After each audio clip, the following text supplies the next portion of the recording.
और गीतोक्त कर्म क्या है? मोक्ष से स्वभाव, ये आपको जन्म मृत्यु के बंधन से मुक्त करेगा। तो यज्ञ को करना करना।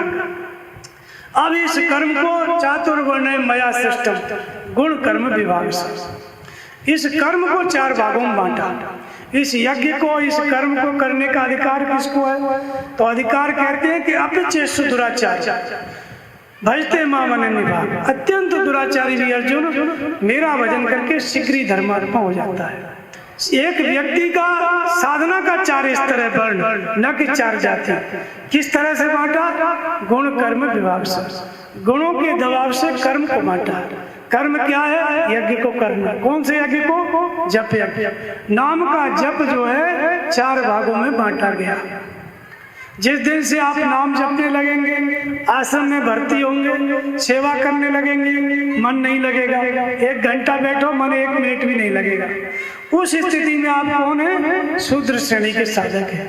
शूद्र माने कोई अछूत नहीं। शूद्र वो भाग्यशाली व्यक्ति है जैसे 1000 आदमी सोए हुए हैं और 1 आदमी जगा है, और अन्य लोगों पर सांप घूम रहा है, टहल रहा है। 1 आदमी जो जगा है उसके पास सांप नहीं आएगा।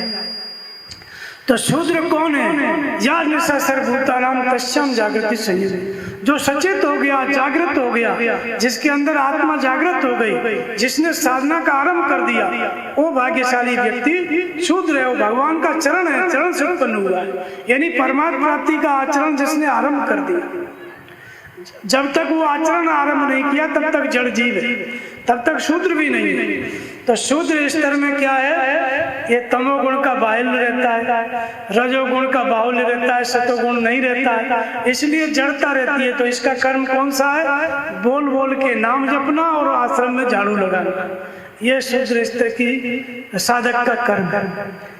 इस आधार पर बंटवारा हुआ। इस गुण के दबाव से साधना शूद्र स्तर की हो गई। व्यक्ति शूद्र नहीं है, उसकी साधना शूद्र स्तर की हो गई, क्योंकि तमोगुण ज्यादा है।